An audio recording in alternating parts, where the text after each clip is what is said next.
Thank you. Well, it's really a privilege. It's a privilege to be able to moderate this conversation after such an extraordinary film. Ofra, I guess I would just start by asking you, and I'll give you the mic. Tell me about the process that led you to make a film that wove together the story of the Jewish relationship with Germans whose families had been involved in perpetrating the Holocaust and the Israeli-Jewish relationship with Palestinians. Do you hear me? Do you hear me now? Okay. I was always interested in the experience of second-generation Holocaust survivors, and it never occurred to me to think about the experience of descendants of perpetrators. And then I started getting interested in that and went to Germany to interview those Germans that I found. But when I came back, I realized that there was a missing piece. There was no end to the story. And the missing piece was talking to the other group of people that was raised to hate and fear. In retrospect, I think I always wanted to interview the Palestinians, but it was unconscious. And I had to go through visiting and talking to Germans to evacuate a space in my mind so I can find space to hear the Palestinians and listen to them. And I didn't realize also that I'm kind of the glue of the story. And I started weaving it together, and the result is that it was like my involvement as I was researching and encountering different people. Basel, you're a very talented photographer, but I just wanted to ask you what it was like for you watching the film. It was my first time watching it tonight, just to let everyone know. It definitely left a mark. Like, there are many things that I have thought that I've taken for granted over my life, you know, things that I just understood by just living there, you know. I didn't understand like that other people could not see certain gaps, and I think the film definitely fills certain gaps in which like how like the film touches on empathy. I think that's a really missing link between Israelis and Palestinians generally, that like the conflict dehumanized both sides, you know. So like just watching it and realizing the amount of empathy that's there, that exists when like a person can talk to another person, like Ofra talking to Asma or Bassam, and like I don't know, it just like it struck me to be the subject also, because I've been always behind the camera, I've been always doing the interviews, I've been always the one like trying to send a message rather than like being the message. So I don't know. It's definitely powerful. It definitely fills like gaps that I didn't even see before, you know. What was for you the most difficult or most impactful of the different interviews you did? Well, I think there were two moments that were extremely difficult. One is the interview with Ingo, the ex-neo-Nazi. It was eerie because I viscerally felt fear in his presence.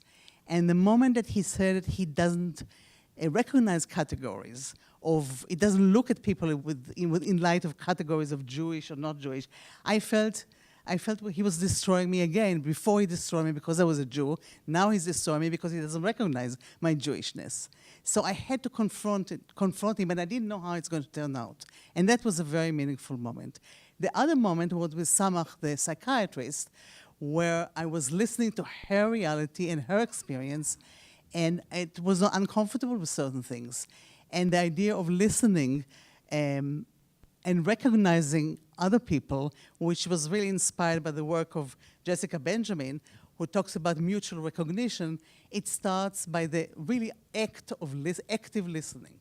And that took a lot out of me to sit there.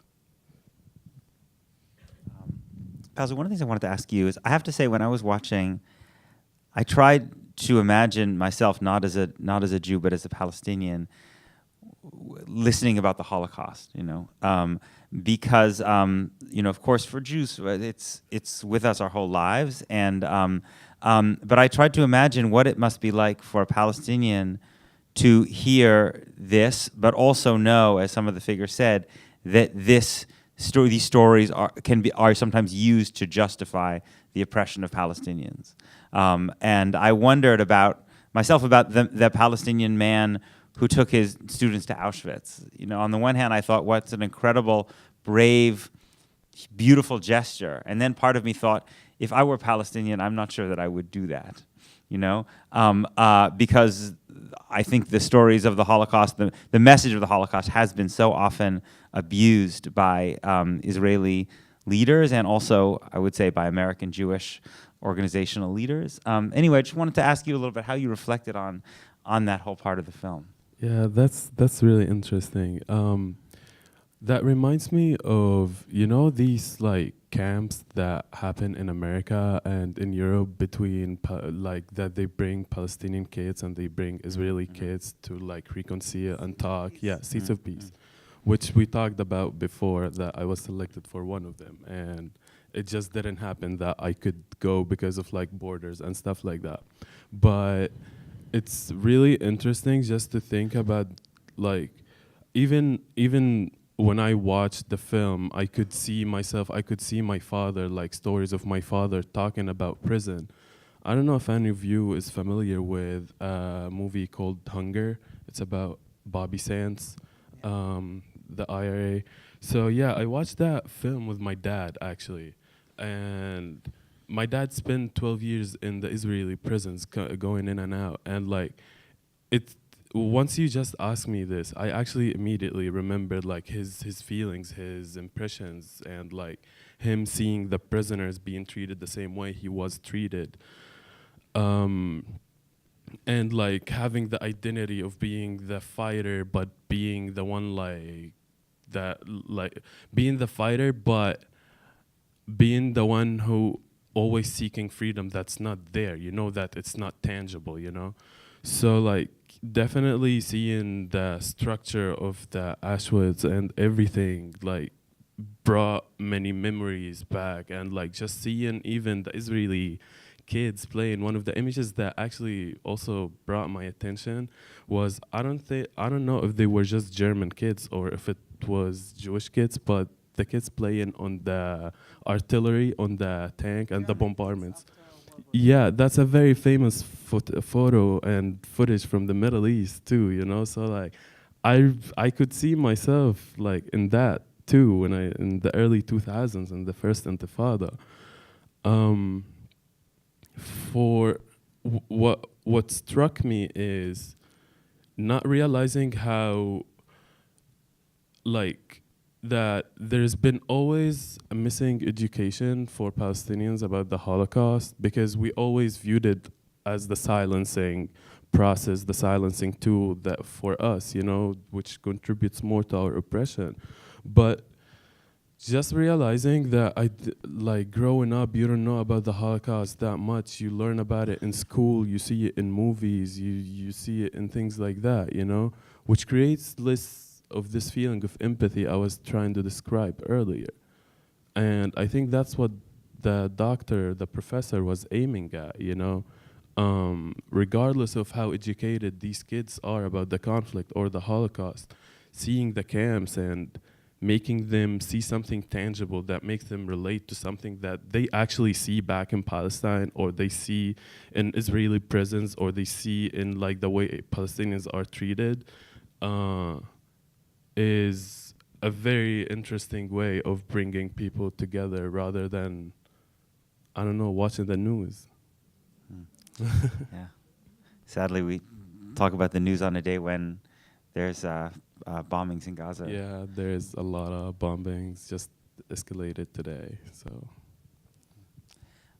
I want to open it up to folks in the audience. Maybe just maybe stand up and say who your question is for.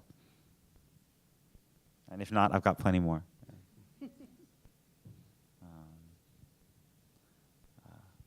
All right, well, I'll keep it going for another minute. If I wanted to ask you about this question of trauma among Jews and the way it gets recycled, you know.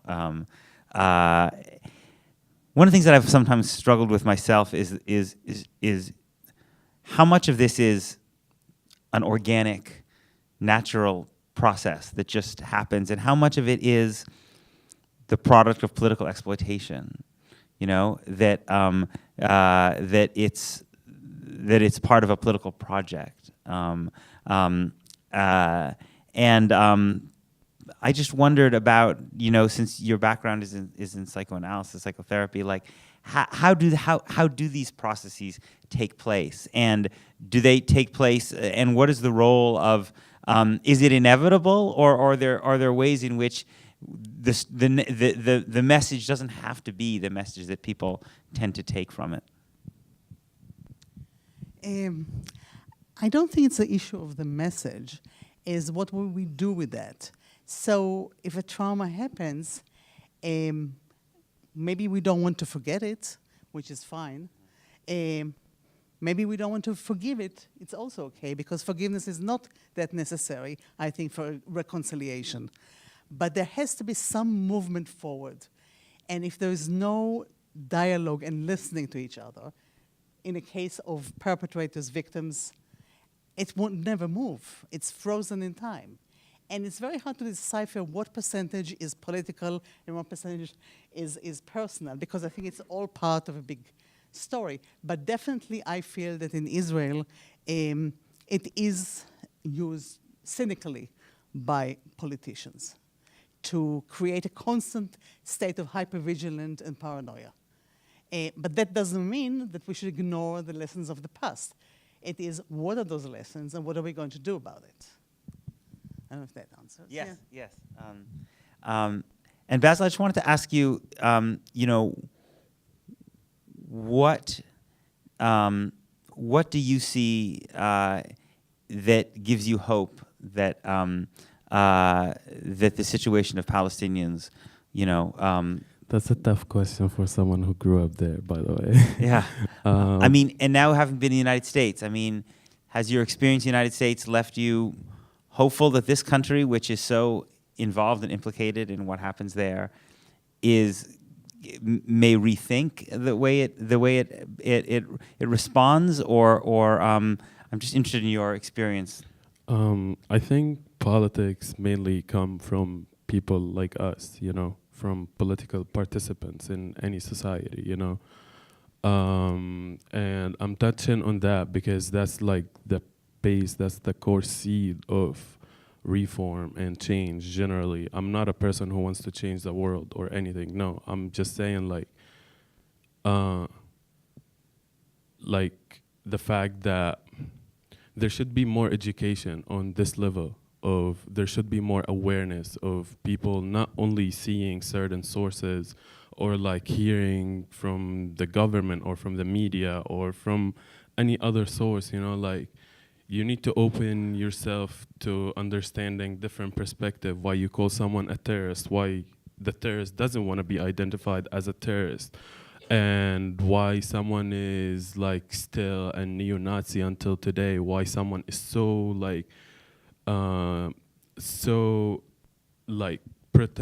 protecting of their Jewish identity, and like to them the other should not be identified with a land that can be shared, you know? So like what I'm saying is why I mentioned that political awareness at the level of the political participant, because here in the US we are so detached from not only from Palestine and Israel and the Middle East, but from the rest of the world generally, because it's a big country, you know? And it's so special, it's so unique the way that this country is ran and it's running right now, that it's just like, it's a whole polity in itself. So if people here really wanna learn more and like be more aware about the situation back there, that's definitely a way like that can affect, I don't know, not foreign policy in a direct way, of course not, like it's not in our hands, But talking about hope, I don't know if I'm the right person to talk to, but I survived a lot, definitely. I'm not saying that I'm a hopeless person. I'm a fighter. She's a fighter too. Like, that's the first way we ever related to each other. Even though we both dropped the guns and like we don't believe in that way of fighting now, but like struggling for something that you can see change in is a way of hope in itself, you know? Even though if you're not like hoping for a positive current change that you see now, because as we're talking by now, like my family's windows in the house have shattered because of the bombing that was close to them, you know? So like, it's not really the hope of that like, oh no, tomorrow there's gonna be peace. No, that's not the hope that's actually effective and productive. No, hope should be more realistic and should be more tangible to people's reality on both sides, regardless if like you're a Palestinian like surviving daily violence or you're an Israeli who like sees a stabbing or a bombing every few months. Hope is a mutual process that people can achieve, you know, through trust, through many factors that affect what states interfere in, what states stereotype other people, their people, the propaganda that we see every day. But yeah, I think if you want to talk about hope, I think like kids in Gaza and in the West Bank should see this film, you know, should see this kind of education, this kind of mediums that is not only mainly like talking to them from a Palestinian or an Israeli perspective, but this is even bringing like historical factors in it, like Berlin Wall, you know, you're bringing kids examples of seeing themselves in these situations, you know, like the photography that was included in the film. I could see like about Berlin and like I could see myself taking photos in Gaza like similar to it, like in a certain way, you know, because yeah, the photos are different, the time is different, but the message is still the same, you know. So yeah. I don't know if I answered your question. You did beautifully. All right, so we do have some questions, please. I have a question for both of you. What, if any, are the tools that we have that are effective to fight the politics of fear?